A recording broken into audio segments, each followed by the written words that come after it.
Tales from the 1001 Nights. The story of Shahraya and Shahrazad, his vizier's daughter. Part 1. There were once two kings called Shahraya and Shahzaman. They were brothers. Shahraya was an important king. He ruled all of Persia, India, and China. Shahzaman, his younger brother, was the king of Samarkand. One day, Shahraya said to his vizier, "I'd like to see my brother. Go to his palace in Samarkand and invite him to India." The vizier, who had two daughters, Shahrazad and Dinazad, made preparations for his long journey. He and his servants travelled day and night. When they arrived in Samarkand, the king greeted the vizier warmly. "Welcome to Samarkand," he said. "Tell me, how is my brother?" "He is well, your majesty, but he'd like to see you again. He told me to invite you to India." "I'll prepare for the journey immediately," said the king. "You and your servants can put your tents in the big field outside the city walls. Wait for me there." One evening, 10 days later, Shahzaman arrived at the vizier's camp. "We'll start our journey early tomorrow morning," he told the vizier, and then he went to bed. At midnight, the vizier received a visit from the king. "I'd like to say goodbye to my wife one more time," he said. "I'm going to return to the city." Shahzaman rode back to the palace and went straight to his wife's bedroom and opened the door. She was there in bed, but she wasn't alone. She was with one of the kitchen boys. Shahzaman was very angry. He took out his sword and killed both of them. Then he returned to the camp. The next day, the king, the vizier, and all their servants left Samarkand. They travelled for many days and nights. Finally, they arrived at the royal palace in India. Shahraya came out to greet his brother. He was very happy to see him again. He gave him clean clothes, food, and drink. He gave him a palace to stay in. "That palace will be your home here," he said, "but you must come and see me every day." The two brothers spent the days pleasantly. They talked, played chess, and walked in the gardens. But Shahzaman thought about his wife all the time. He was very sad. He stopped eating. He became thin and pale. His brother was worried. "Perhaps he wants to go home," he thought. "I'll send him back soon." One morning, Shahraya said, "I'm going hunting in the forest, brother. I'll be away for 10 days. Would you like to come with me before you go back to Samarkand?" "Thank you, brother, but I'm tired. You go, I'll stay here," replied Shahzaman. He sat at his bedroom window all day. He thought about his wife and felt sad. He could see the garden of his brother's palace from his window. It was very beautiful. There were trees and flowers. There were peacocks. There was a fountain. There were also two people in the garden that day, a man and a woman. They were kissing and laughing. Shahzaman looked at them carefully. The woman was his brother's wife, and the man was one of her slaves. Shahzaman was very surprised. He thought, "My brother's more important than me, but he's unlucky with his wife too." And he began to feel better. He started eating again. Part 2. When Shahraya came back from hunting and saw his brother, he said, "You are "Well now, brother, I am happy. Tell me, why were you so sad before?" Shahzaman told him about his own wife and the kitchen boy. Then he told Shahraya about his wife and her slave. Shahraya loved his wife very much. He said, I don't believe you. My wife's a good woman. Go hunting again tomorrow, said his brother. but come back secretly in the evening. Then you'll see them. So the next day Shahryar went to the forest. When it was dark, he returned on foot. In the morning, the king went to his brother's room and looked down into the garden. His wife and her slave were there. They were kissing and laughing. Shahryar was very angry. He immediately called his vizier. Kill them both, He said, Oh, brother, said Shah Zaman. there are no good women in the world. They are all bad. You are right, brother. The king replied sadly. Soon after this, Shah Zaman went back to Samarkand. One night, a month or two later, Shahryar said to his vizier, I want a new wife. Go and find one for me. The vizier found a girl. He took her to the king's bedroom, and Shahryar married her. In the morning, he said to his vizier, Now kill her. The next night, he told his vizier to find him another girl. The vizier found one, and Shahryar married her. In the morning, he told his vizier to kill her. Every night, the king married a different girl, and in the morning, his vizier killed her. The people in the kingdom became very angry with the king. They didn't like losing their daughters. One day, Shahrazad, the vizier's daughter, said, Father, I'd like to marry the king. I want to try to help our people. She was a very intelligent girl. She read and studied a lot and knew many things. But when her father heard this, he was angry. You silly girl. The king will spend one night with you, and then, in the morning, I'll have to kill you. I want to help our people, Father. Shahrazad said, I have a plan. Please, take me to the king. The vizier was sad, but he took her to the king. Later that night, when the king and Shahrazad were in bed, she started crying. Why are you crying? Asked the king. Oh, I'd like to see my sister one more time before I die, She said. So the king sent for her sister, Dinazad. When she arrived, she went and sat next to Shahrazad and said, Sister, tell me a story, please. The night will pass more pleasantly. Shahrazad began to tell a story. Dinazad listened. The king wasn't tired, so he listened too. She told one story and started another one. But when she saw the first light of morning through the window, she stopped. I must know the end of that story, said the king. You must finish it tomorrow. So her father didn't have to kill her in the morning. The next night, Shahrazad finished the story and started another one. She continued to tell the king's stories for 1,001 nights. During this time, they had 3 children. Then one day, the king said, You are a good and intelligent woman, Shahrazad. I will never kill you. You will be my queen. And they lived happily together for the rest of their lives. The Enchanted Horse. Part 1. It was New Year in the city of Shiraz in Persia. The city square was full of people. The king and his family were there too. There was music and dancing. There were fire-eaters and snake-charmers. And of course, there was a lot of delicious food and drink. Suddenly, an Indian man appeared in front of the king. He had a beautiful horse with him. It was made of black wood. The Indian spoke to the king. Your Majesty, this is a very special horse. Really? Said the king. Why is it special?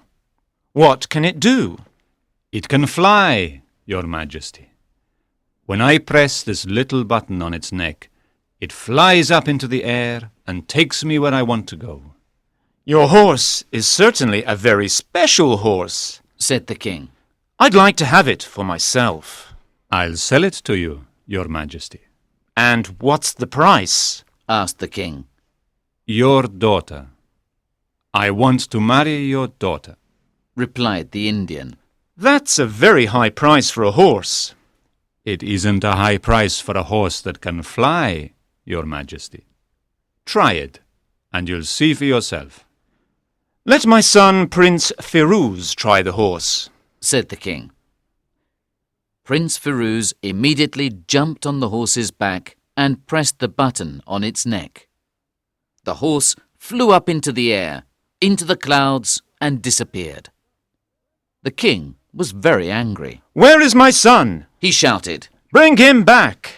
I can't, replied the Indian. The king ordered his guards to put the Indian in prison. My guards will kill you if Prince Firuz isn't back in 3 months, he said. Meanwhile, the horse and the prince flew higher and higher. The prince was happy. He enjoyed flying on the horse. Then it began to get dark. It's late, he thought. I must land. He looked carefully at the horse's neck and saw another little button. He pressed it, and the horse landed on the terrace of a beautiful white palace. He got off and looked around him. There was a small door in the corner of the terrace. He opened it and saw some stairs. He went down them and into a long hall with many doors. There was a light under one of them, so he opened it. 6 guards were asleep on the floor. The light was coming from a lamp in another room behind a curtain. Prince Firuz moved the curtain and looked in. He saw a big sofa and some women asleep around it. On the sofa there was a very beautiful girl. Prince Firuz touched her arm gently, and she opened her eyes. Don't be afraid, he said. I'm the son of the King of Persia. I don't want to hurt you. I'm lost and in danger. I'm the daughter of the Sultan of Bengal, said the princess. Don't worry, you're safe in my palace. Then she called one of her maids and said to her, Give the prince some food and a bed. We'll talk in the morning. The princess thought about the handsome young prince all night. The next morning she put on her most beautiful dress and finest jewels and went out into the garden. Prince Firuz was there. He told her his story. Dear princess, I must return home to my father, he said. He doesn't know that I'm here. The princess was sad when she heard this. Can't you stay for just 2 more days? She asked. I'm lonely here. My maids and the palace guards are my only companions. The prince looked at the sad face of the beautiful princess of Bengal and decided to stay. Part 2. The days became weeks and the weeks became months. The prince and the princess fell in love. They wanted to get married. One day, Prince Firuz said, I must go back to Persia. My father's waiting for me. Come with me. We can get married and live there. The princess agreed. So that night after dark, they both got on the horse's back and flew across the skies to Persia. They landed in the garden of a small house outside the city.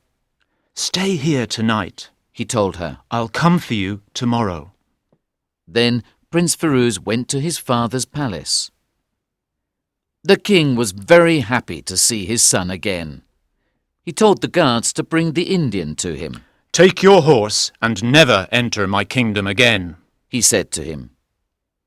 The Indian was angry with the king because he put him in prison, and he was angry with Prince Firuz because he took his horse. He wanted his revenge.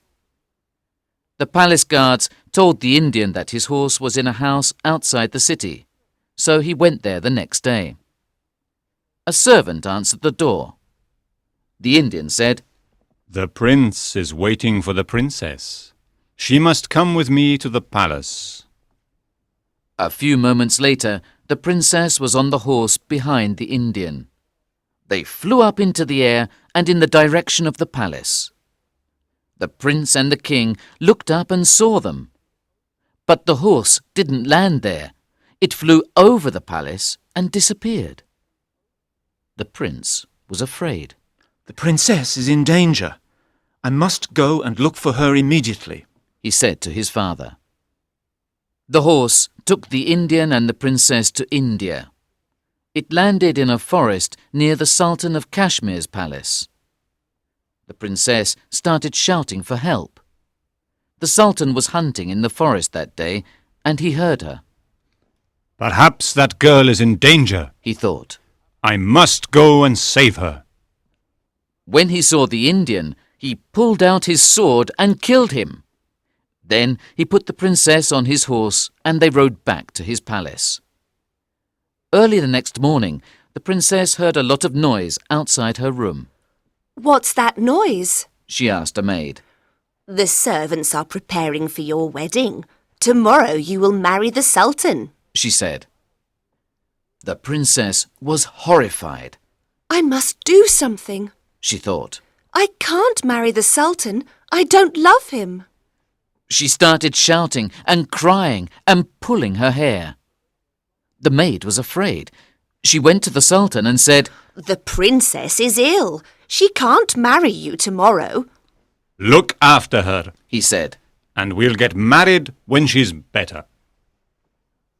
But weeks and months passed. Many doctors came to see the princess, but she didn't get better. Then, one day, a young doctor from Persia arrived at the palace gate. It was Prince Firuz. The princess was very happy to see him. We must escape, the prince told her. And I have a plan. But first, you must stop crying and smile at the Sultan. So the princess stopped crying and smiled at the Sultan. He was very happy. You are a very good doctor, he said to Prince Firuz. The princess is well now. You can go home. She isn't completely well, the prince said. The enchanted horse put a magic spell on her. Bring the horse and the princess to the square this afternoon, and I'll take away the spell. Tell all the people in the town to come and watch. At 4 o'clock that afternoon, the city square was full of people. The Sultan and the princess were there too. When the guards brought the horse, Prince Firuz made 4 fires around it. He said some strange words and threw some powder into the fires. Suddenly, there was a lot of smoke. It was impossible to see anything. At that moment, Prince Firuz and the princess jumped on the horse's back and the horse flew up into the air. Soon they arrived at the king's palace in Shiraz. The king and his people were very happy to see them. The next day, the prince and the princess got married, and they lived happily for the rest of their lives. Ali Baba and the 40 Thieves. Part 1. Kazim and Ali Baba were brothers. They lived in a city in Persia. Kazim was rich. He had a shop. He bought and sold gold there. Ali Baba was poor. He collected wood in the forest and sold it in the city. One day, while he was collecting wood, Ali Baba heard the sound of horses' hooves in the distance. Who's coming here? He asked himself. Perhaps they are thieves and want to steal my wood. I'll hide in this tree. He quickly climbed up the tree and hid in the branches. The horsemen arrived. Ali Baba counted 40 men. They were big and strong, and they had black beards. Each of them had a heavy saddlebag. I was right. They are thieves, thought Ali Baba. There was a big rock near the tree. The captain of the band of thieves went up to it and said, "Open, sesame!" Immediately a large door opened. They all went inside, and the door in the rock closed behind them. The captain and his men stayed in the cave for a long time. Ali Baba began to get tired. Suddenly, the door opened and they came out. Their saddlebags were empty now. The captain said, "Shut, sesame!" and the door closed and disappeared. Then they got on their horses and rode away.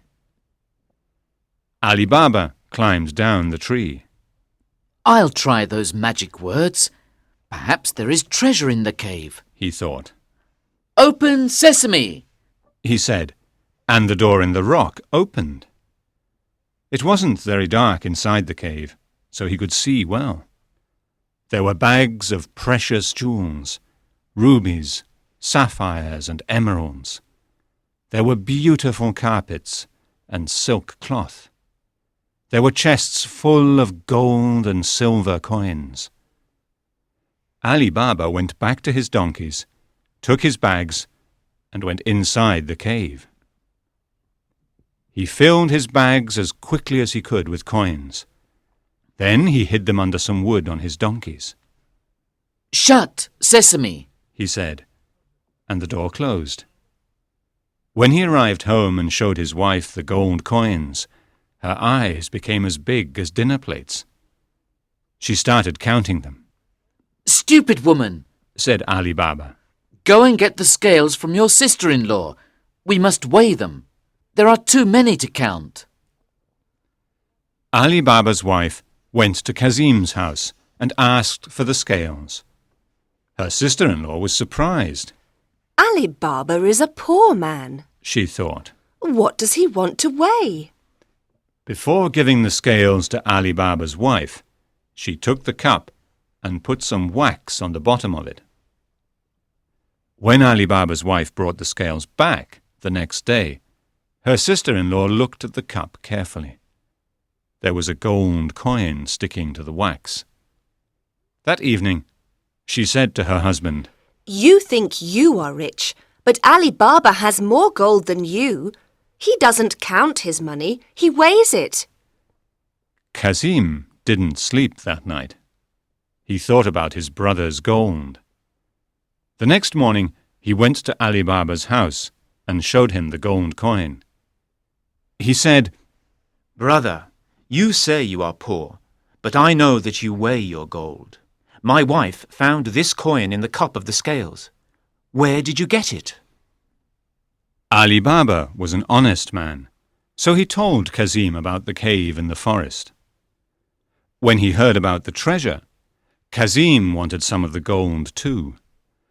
Without saying anything to his wife or Ali Baba, he took 10 donkeys, each with 2 bags, and went to the forest. He found the rock and said the magic words. "Open, sesame!" The door opened. He went inside the cave and immediately started filling his bags with coins and jewels. While he was filling the last bag, he heard the sound of horses' hooves outside. "The thieves!" he thought. "What shall I do? They'll kill me. Where can I hide?" He looked around the cave, but at that moment the door opened and the captain came in. Kazim tried to escape, but the captain caught him and killed him with his sword. "Perhaps other people know about the cave. We'll leave his body here as a warning to them," said the captain. He cut Kazim's body into 4 pieces and put them around the door of the cave. Then, after putting the gold and silver back in the chests, the captain and the thieves left. Part 2. Kazim's wife was worried about her husband. He was late for dinner. She went to see Ali Baba. Brother-in-law, she said, I'm worried about Kazim. He's very late. Please go and find him. Tell him that I'm waiting to serve dinner. Ali Baba knew that his brother liked gold. He thought, Perhaps Kazim is in the cave. I'll go there first. when he opened the door of the cave and saw the pieces of his brother's body around the door, he was afraid. The thieves will kill me next. He thought. I must get out of here quickly. Before he left, he filled his bags with gold and put them on his donkeys. Then he put Kazim's body in another bag and rode back to his sister-in-law's house. One of Kazim's slaves opened the door. Her name was Morjana. Ali Baba gave her the bag with Kazim's body and some instructions about the funeral. Then he went to see his sister-in-law. She cried when she heard that her husband was dead. Sister-in-law, He said, we're in danger. Nobody must know how Kazim died. It must be a secret. Then he told her about the treasure and the thieves. Don't worry. He said, I'm rich now. I'll marry you and look after you. My wife and I will come and live in this house. When Kazim's wife heard this, she stopped crying. Morjana was a clever girl. She understood Ali Baba's instructions about Kazim's funeral, and she knew what to do. She went to see Baba Mustafa, the shoemaker, in the market. She gave him a gold coin and said, I have a special job for you, Baba Mustafa. Cover your eyes with this cloth and come with me. He was a poor man, so he took the coin and covered his eyes. Morjana took him through the streets of Baghdad to Kazim's house. When he took off the cloth, he was in a dark room. Sew those pieces together again. She said to him, and pointed to the 4 pieces of Kazim's body on a table. Then make a bag for the body. Mustafa worked all day. When the body was in the bag, Morjana gave Mustafa another gold coin, covered his eyes, and took him back to his shop. 3 days after Kazim's funeral, Ali Baba moved into his house. In the meantime, the thieves returned to the cave. Where's the body of that man? Where's our gold? They asked angrily. The captain said, Someone knows the magic words. We must find him and kill him before he steals the rest of our treasure. He told his best man to dress himself as a merchant and go to the city. Come back when you find the man who knows the magic words, he said. It was early morning and still dark when the thief arrived in the market square. Only Mustafa was awake.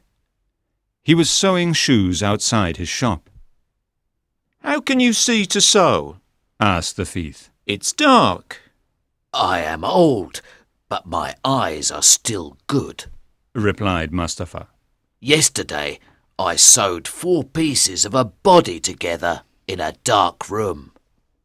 Take me to that house, and I'll give you these gold coins, said the thief. Mustafa put the coins in his pocket. Follow me, he said. He had a good memory, so it wasn't difficult for him to remember the way. When they arrived at Ali Baba's house, the thief took out a piece of white chalk and put a cross on the door. Then he thanked Mustafa and rode back to the forest. Morjana returned home from the market. She was surprised to see the cross on the door. Perhaps someone wants to hurt my master, she thought, and she put a white cross on all the other doors in the street. When the captain arrived and saw that there were white crosses on all the doors, he was angry. He rode back to the forest and killed his best man. The next day, he sent his second best man to Mustafa. This time, the thief put a red cross on the door. Morjana saw the cross and put red crosses on all the other doors. When the captain arrived and saw that there were red crosses on all the doors, he was angrier than before. He rode back to the forest and killed his second best man. "Tomorrow I will go and find this man's house," he said. When he returned from the city, he called his men together. "We must kill this man and take back our gold and jewels," he said. "and I have a plan."